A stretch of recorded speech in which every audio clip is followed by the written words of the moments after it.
falando, mastigando essa palavra, onde o Senhor tem me ensinado. E eu não sabia para que dia. Deus me dá uma palavra e eu sempre pergunto: para quando é, Senhor? E nas visitas ou em situações que eu vou, eu pergunto: é agora, Deus? Essa palavra é para hoje? Eu sempre pergunto para Ele e espero que Ele me direcione.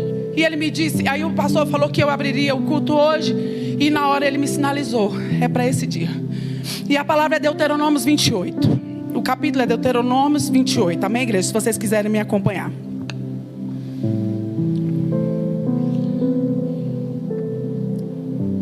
Deixa eu só colocar do começo.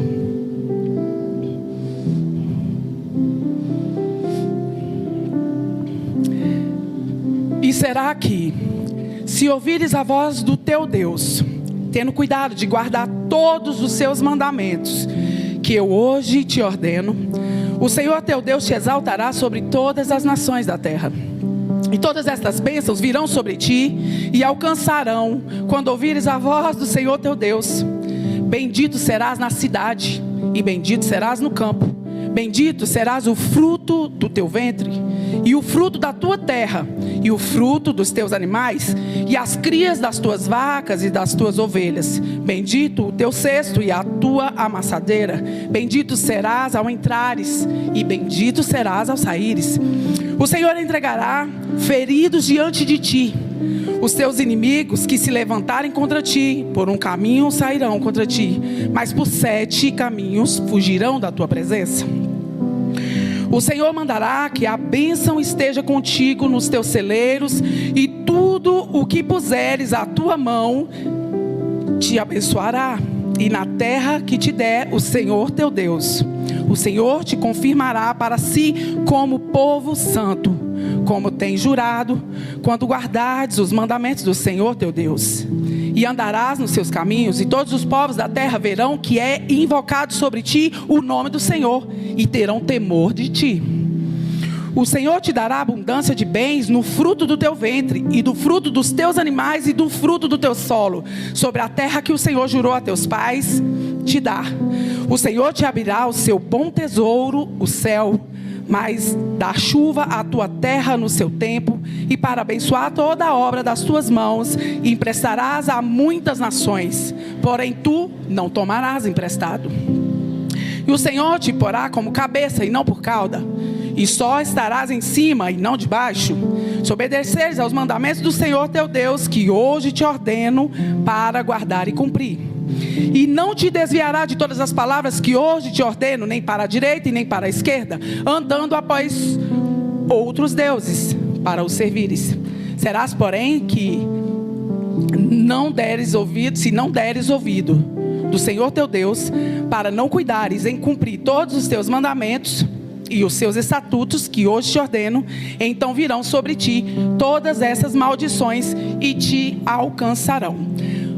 Os versículos seguintes são as maldições. Esse capítulo tem bênçãos e maldições. Ah, então tem maldições, então Deus também amaldiçoa? Amaldiçoa. Ele é o Deus que abençoa, mas é o Deus que amaldiçoa. Nesse início de capítulo, olha quantas bênçãos que tem sobre nós.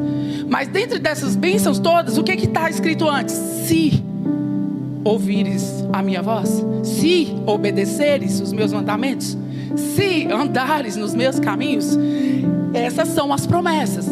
Por que o povo de Deus, o povo judeu, claro que levando em consideração esses mandamentos, bênçãos e maldições, mas o povo que é reto em obedecer e andar no caminho, é o povo mais abençoado da terra, é o povo judeu, que é o povo de Deus. Será por quê?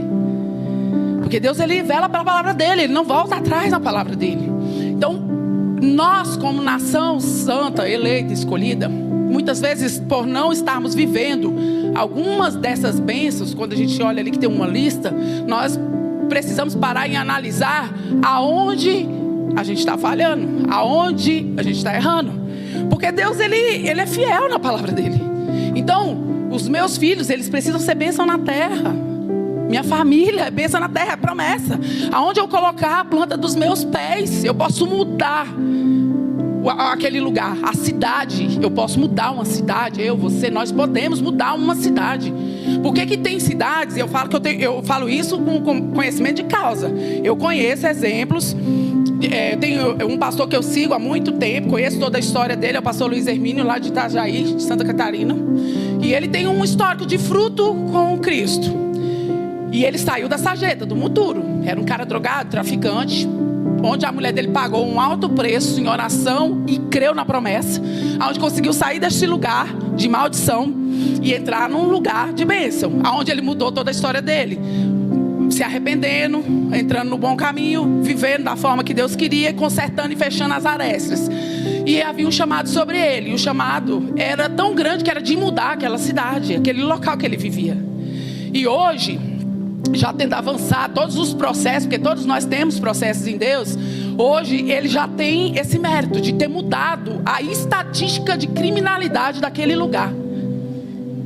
É um mérito que a igreja que está sobre ele, que é o ministério que Deus derramou sobre ele, que claro que alcançou todos os outros servos do Senhor, porque nós somos um corpo, cada um exercendo o seu papel. Eles mudaram estatisticamente o número de criminalidade daquele lugar.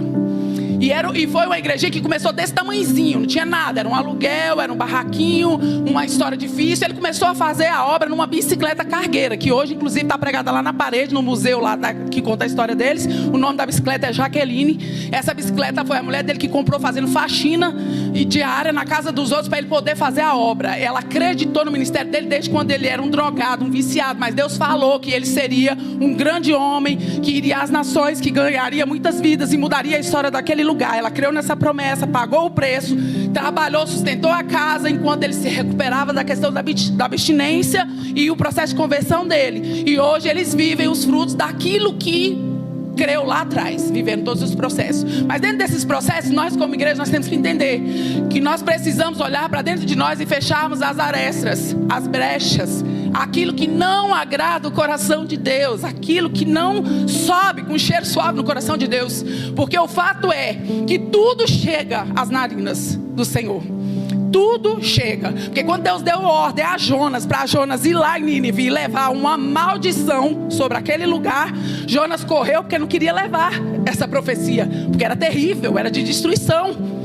Mas Deus mandou que ele fosse, ele com medo fugiu, e vocês conhecem toda a história. Depois voltou no ventre do peixe, e eu creio que ele provavelmente deve ter morrido, né? Porque é uma questão lógica, suco gástrico e tudo. Mas depois Deus ressuscitou, eu acredito, dessa forma, e fez ele cumprir aquilo que Deus mandou que ele cumprisse. Isso eu estou conjecturando, é claro que não tem na Bíblia que ele ressuscitou, mas eu imagino que é uma lógica. Mas Deus é Deus que mata e ressuscita. Tá, aí ele cumpriu. E quando ele cumpriu o que Deus mandou, que era falar que aquele lugar seria destruído, mas se o povo não se arrependesse e convertesse, Deus foi lá, porque o povo se arrependeu, se humilhou, mudou a forma que eles estavam falando. Porque Deus, a ordem que Deus deu foi assim, ó: diga aquele povo que já chegou nas minhas narinas, já chegou até mim e não está me agradando, e eu vou destruir aquele povo e aquele lugar. Então quer dizer que o bom que nós fazemos e vivemos chega às narinas, mas o mal também chega. Então é melhor que o que nós fazemos e vivemos e pensamos e agimos chegue com cheiro suave, porque dessa forma nós não vamos viver as maldições, mas as bênçãos que estão escritas aqui em Deuteronômio 28. E nossa geração, até a 4ª geração, será alcançada por aquilo que nós fazemos hoje, porque está escrito também na palavra. Aí tá, Jonas lá na frente, que ele conseguiu fazer tudo isso e cumpriu o que Deus mandou. Depois o povo se arrependeu e mudou. Aí Deus foi lá e mudou a sentença, revogou a sentença e abençoou o povo. E Jonas ficou bravo, falou: tá vendo porque eu não queria ir, Senhor? Porque eu sabia que o Senhor é misericordioso, o Senhor é bom, e o Senhor ia voltar atrás e não ia amaldiçoar o povo. E o Senhor mandou eu dizer que o Senhor ia fazer. Ele ficou bravo com isso, em vez dele entender que foi bom que Deus exerceu a misericórdia, e foi bom que o povo se arrependeu e se consertou. Porque qual é mais importante? Não é isso? Então o que acontece? Nós estamos aqui na terra. Isso aqui não é uma corrida, né? Para ver quem chega primeiro, mas é uma maratona para ver quem chega. Porque maratona é isso. Eu não sei se os irmãos sabem, mas maratona, a pessoa não vai para uma maratona para ganhar. Ela vai para uma maratona para testar os seus próprios limites, para saber se ela consegue chegar até o final. E às vezes ela chega no maior tempo, outrora no menor tempo. E nisso ela vai se superando nessa maratona e diminuindo o seu tempo na sua corrida. E aquilo é bom. Esse é o mérito. né, na maratona. E é tipo isso, aqui nós estamos numa maratona da nossa carreira em Cristo. E o que importa? Importa é o final. Não como começamos, mas como nós vamos terminar. E se nós nessa caminhada não prestarmos atenção em cada brecha que precisamos fechar, em cada lacuna que precisamos tampar, porque não existe, segundo a palavra do Senhor, que é a nossa bússola de vida, eu me converter a Cristo como meu Senhor e Salvador e a minha vida não ser transformada em todos os sentidos, começando com o meu comportamento, começando com a forma que eu penso, como eu olho para as pessoas e como eu sinto das pessoas, aquilo que eu penso do outro. Sabe por quê? Porque quando eu olho para mim mesma e penso que eu não era digna, não tinha motivo para Deus me escolher, não tinha razão de eu estar aqui, e mesmo assim Ele olhou para mim e me viu alguém útil no ministério. E é isso que eu tenho que olhar para o outro, para o próximo, como Jesus me olhou. É alguém, sim, que serve... Ah, mas é um drogado. Ah, mas é um viciado. Ah, mas é um cara que faz tudo de errado. Ah, mas é ladrão. Mas para Jesus não tem isso. Para Jesus, a gente olha... O olhar natural é um ladrão. E se Jesus estiver olhando, ele fala, não, é um pastor.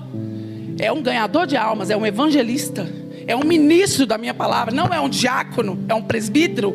Olhar para a mulher na rua e falar, é uma prostituta. E Jesus olha, não, é uma missionária. É uma ganhadora de almas. E é esse olhar que eu e você como igreja nós temos que ter para com o próximo. E por isso que a única coisa que faz com que a gente entenda o ministério, o verdadeiro ministério e aquilo que tem a ver com a aliança e Cristo e resplandece Jesus na nossa vida, é a comunhão. É uma comunhão, é uma união. Uma união num só propósito, onde nós nos interessamos um pelas causas do outro, tomamos sim as dores uns do outro. Por isso que chora com os que choram, se alegra com quem se alegra. Porque aí eu fico feliz quando o irmão recebeu a bênção dele e pensa assim, meu Deus, que bênção, o Senhor falou, o Senhor fez. E glória a Deus que a irmã conseguiu. E Jesus, eu creio que a próxima sou eu também a contar um testemunho e glorificar teu nome. Então eu me alegro com a bênção da minha irmã e entendo que a minha hora também vai chegar. Não importa que o do irmão chegou primeiro, é porque Deus sabe todas as coisas. A mesma coisa quando o irmão está sofrendo, eu tenho que entender que eu não posso cruzar os braços e deixar o irmão, né, e se dá mal para lá. Não, eu tenho que abraçar a causa. É um corpo, nós somos um corpo. E isso agrada o coração de Deus. Você pode ver que quando Deus manifesta a glória dele, é quando a igreja está em comunhão e união. A glória desce. Nós já tivemos experiências quantas vezes nessa casa, né? A gente em comunhão, no seu propósito, seja lá vendendo marmita na rua, igual nós fizemos, vendendo feijoada, ou fazendo uma arrumação para a igreja, para festa, ou numa causa de um irmão que a gente pegou para orar, ou alguém que a gente foi fazer uma serenata porque estava, né, já partindo para a glória e a gente foi lá prestar, né, o nosso trabalho como igreja, como comunhão. A gente vê a glória, a gente sente a presença, é manifesta, é maravilhoso, é extraordinário. Então é sobre isso, irmãos, é sobre isso. Deuteronômio 28, eu aconselho vocês a estudarem um pouquinho mais, lerem um pouquinho mais, quem não conhece ou quem conhece, porque essa palavra ela se renova todos os dias. Você pode ler a mesma palavra 10 vezes, e quando você lê de novo, Deus vai se manifestar para você de uma forma diferente. Por isso que a palavra, ele fala que são tesouros escondidos, e ele revela aos interessados, né? É escondido, então quem for lá procurar, vai achar. Amém, igreja?